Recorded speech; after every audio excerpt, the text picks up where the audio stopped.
À ma gauche, donc à votre droite, mesdames et messieurs, par monsieur le bâtonnier de l'Ordre des avocats, maître Thomasé Ndri, donc qui sera vraiment notre interlocuteur de façon globale parce que cette année, c'est la parole à la défense, oui, on peut le dire ainsi. Les avocats de Côte d'Ivoire, et Dieu sait qu'ils sont nombreux et talentueux, viendront dans le cadre du droit exposer des sujets récurrents, justement, qui intéressent les Ivoiriens. Maître, bonjour. Bonjour, monsieur Gouvoy. Merci du fond du cœur d'accepter notre invitation. Vous êtes le premier avocat de Côte d'Ivoire, on peut dire ça comme ça, monsieur le bâtonnier de l'Ordre. Merci infiniment, malgré votre emploi du temps très chargé. Alors cette année, quels seront les thèmes autour desquels nous allons graviter en matière de droit?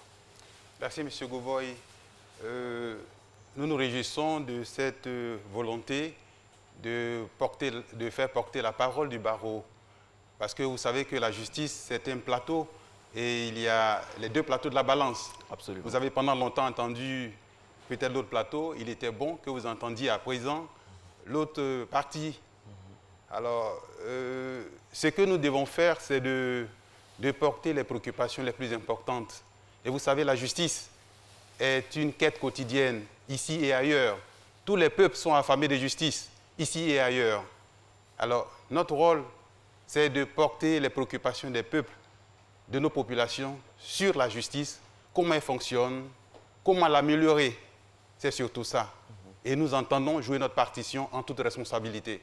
Alors, quels sont les thèmes récurrents qui viennent? Vous avez l'habitude, et l'avantage aussi, on peut dire ça comme ça, d'être aux côtés des Ivoiriens qui vous sollicitent. Et vous qui êtes constamment avec les avocats, vous avez constamment des séminaires que vous organisez pour que les avocats soient bien formés. Quels sont les sons de cloche que vous entendez? Où est-ce qu'il y a des soucis? Où est-ce qu'il y a des problèmes en matière de droit dans notre pays? Comprenons-nous bien. Il n'y a aucune société dont la justice est parfaite, dont la justice fait l'unanimité. Aucune société, aucun pays. Mais chez nous, de façon récurrente, la première critique, c'est le caractère non indépendant, non impartial de la justice. Cela revient de façon récurrente. Alors, question, quelles sont les conditions d'un procès équitable? Aujourd'hui, il y a ce qu'on appelle les normes. Comment fait-on un procès équitable? C'est un bon thème, ça. Oui. Comment fait-on un procès équitable ici et là? Alors, nous allons expliquer ce que nous entendons par procès équitable parce qu'il y va de la crédibilité de la justice et partant des décisions rendues par la justice. Et vous, votre avis, quand vous regardez, pas en tant que bâtonnier, en tant qu'avocat, vous avez une riche carrière, donc vous avez pu constater, est-ce qu'il y a des germes d'une certaine équité dans notre justice ou bien il y a beaucoup de choses à faire? Vous savez, lorsqu'on veut faire le tour du monde, le premier pas n'est pas différent de tous les autres. Il y a beaucoup d'efforts qui sont faits. Il y a des magistrats très consciencieux, très sérieux.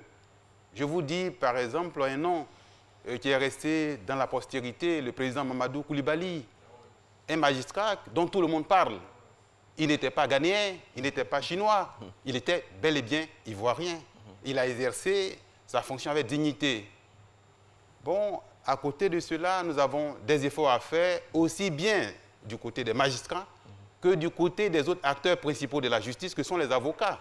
Parce que nous sommes tous liés par le serment de dignité. Donc, il y a du travail. Il y a du travail, mais nous ne désespérons pas parce que nous sommes, par exemple, mon barreau existe depuis 1959, c'est-à-dire qu'il n'a que 60 ans. Mais je vous, à titre de comparaison, vous savez que le barreau de Paris, déjà, par exemple, le pape Clément, qui a été avocat au barreau de Paris en 1265, donc vous voyez que le chemin est long. Le chemin est long sur la quête de la justice. Mais nous ne l'oublions jamais, le vrai levier du développement, c'est la justice.